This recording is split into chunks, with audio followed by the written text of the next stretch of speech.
Spider-Man Brand New Day no está ni cerca de ser la mejor película del personaje, y hay una escena que lo demuestra a la perfección. En Spider-Man 1, Peter persigue con enojo al asesino de su tío. En Across the Spider-Verse, Miles huye en negación buscando su autonomía. Son dos momentos que utiliza el balanceo como medio de escape emocional a través de la inercia del movimiento. Brand New Day podría tener una escena igual de perfecta, donde después del golpe de realidad de ver a Ned y MJ seguir con sus vidas, se columpia en la noche lluviosa desahogando sus penas, mientras añora sus recuerdos en un mundo que ya no lo recuerda.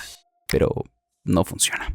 El problema de entrada es que la conexión emocional con Ned y MJ es artificial. Ellos ni siquiera son personajes reales. En las películas de Sam Raimi, Mary Jane lidiaba con un padre abusador y las ambiciones de su carrera. Harry Osborn cargaba con las exigencias de su padre y la fisura que generaba con su mejor amigo. Eran personajes que existían fuera del mundo de Peter, pero Ned y MJ son personajes de cartón, cuya función es meramente mecánica. Así que mostrar flashbacks con ellos no solo es disonante por lo terriblemente nefasta que era la fotografía en sus primeras entregas, sino que esos momentos no significan mucho. Son solo un artificio. Pero aún sin contar eso, su manufactura es débil porque el balanceo se siente liviano, cuando en este momento tendría que ser sobre todo pesado. Cada balanceo tendría que sentirse con dureza para acompañar y exponenciar la psique de Peter. Tristemente, el movimiento de cámara estéril tampoco ayuda, y su puesta en escena decide mirarlo desde la distancia. Nada de esto acompaña la fuerza de la inercia que su viaje emocional requiere. Y cuando esta escena llega a su pico emocional, uno que debería doler porque Peter realiza un acto casi suicida,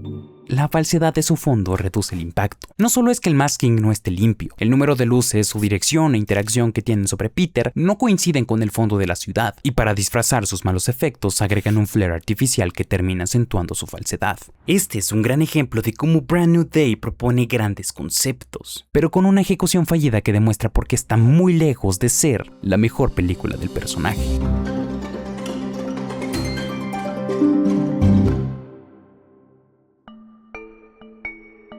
Hay algo que la película sí hace muy bien, y es que después de tantos años con cameos intrascendentes, la inclusión de otros personajes hace sentir vivo y cohesivo el universo. Pero mejor aún, estos personajes no están de forma fortuita. Hulk no solo es el mecanismo inteligente que ayuda a crear el inhibidor y se vuelve después un obstáculo, sino que es el espejo del monstruo interno que metafórica y literalmente está consumiendo a Peter. Punisher y Jean Grey también cargan con el aislamiento como resultado de la pérdida. Todos de alguna manera aportan a los temas centrales de la película, la soledad y el balance. Usar estos personajes es brillante, es ingenioso hasta que llega la resolución.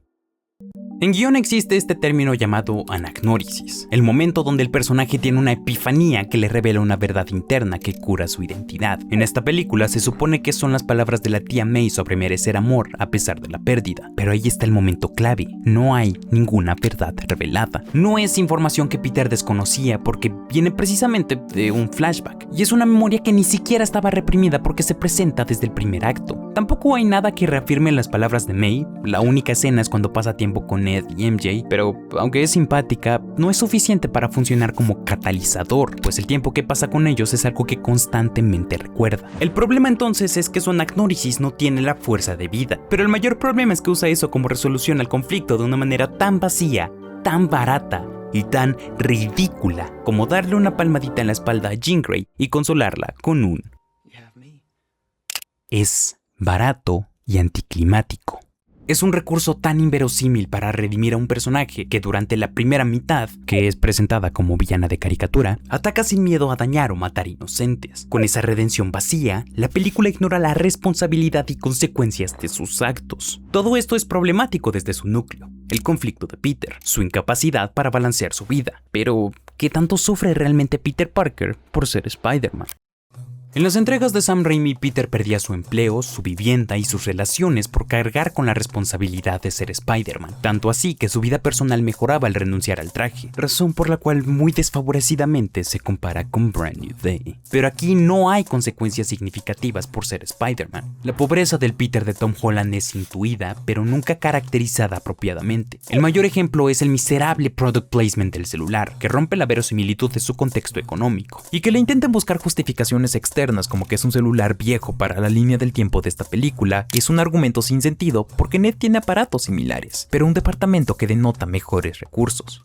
Y es que esto no es propio de su celular, sino de toda la tecnología que Peter tiene. Porque aunque otra vez algunos intentan justificar que la rescata de la basura, a pesar de que la película nunca indica eso, su presentación es muy limpia. No presenta marcas de desgastes o de daños, se ve prácticamente nueva. Esto provoca que exista una disonancia entre sus recursos tecnológicos y lo desgastada de su guarida, recalcando la duda de qué consecuencias visibles le trae a su vida ser el Hombre Araña. Pero incluso a nivel narrativo, en toda la película no hay un Peter que por ser Spider-Man tenga consecuencias a su vida social, a su vida profesional, porque de hecho ni se explora, y mucho menos a su vida económica. Realmente el único peso que sufre es extrañar a su amigo y a su gran amor. Entonces, su premisa se vuelve débil. A pesar de eso, hay un momento muy brillante que podría salvarlo. Es un momento después de lo que se siente como su mayor clímax. Sí, esta secuencia es más climática que el propio clímax en su batalla final, por cómo interconecta todas las tramas y conflictos, lo cual también es problemático, pero no es el punto aquí. Esta escena está dirigida con un tratamiento apropiado para sentirse como una tragedia bella. Pero antes, no creo que sea forzado o coincidencia arbitraria que Peter dejase la nota fácil acceso, sobre todo tomando en cuenta que ahí mismo reafirma lo precavido que es con su identidad, pero inconscientemente sí quiere ser reconocido por MJ. Eso provoca que sea un personaje con contradicciones internas, lo que le otorga tridimensionalidad que lo hace más interesante. Cuando llega al escondite de Frank y ve a MJ sosteniendo la carta, a partir de ahí es una escena que se maneja con silencios. Es MJ quien se desplaza porque lo confronta, mientras que Peter tarda en responder, como si estuviera pensando qué guardarse. Tiene miedo. En esas pausas hay dudas. Y cuando por fin se confiesa, I love you. Silencio. Es una escena solemne, cuya única melodía sencilla se coloca después de que MJ remata diciendo, I don't love you. Ese diálogo tajante soluciona el conflicto de la escena. Y podría aplicar la misma fórmula de Marvel donde hace un chiste para romper la tensión, pero no lo hace. Hay una interacción genuina y el último plano está Peter encerrado en ese espacio, con la cabeza agachada y derrotado. Esta escena es una declaración madura porque Peter entiende que lo que estuvo persiguiendo y padeciendo todos estos años ya no existe. Y esto sí sería suficiente para tener una anagnórisis potente que transforme a su personaje. Pero entonces su final escupe en la cara a todas estas ideas.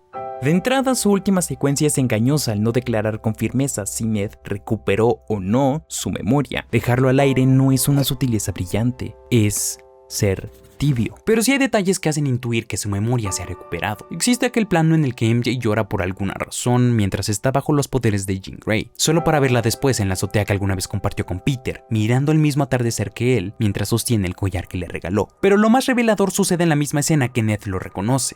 Durante toda la película el tema principal está incompleto. Michael Giacchino conscientemente recorta notas de esta melodía para que ahora suene así.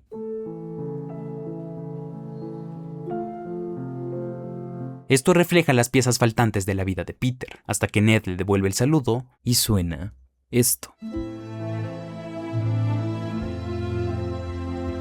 La melodía vuelve a su forma original. Esto es prueba intencional e irrefutable de que él ha vuelto, y eso termina de arruinar todas sus ideas.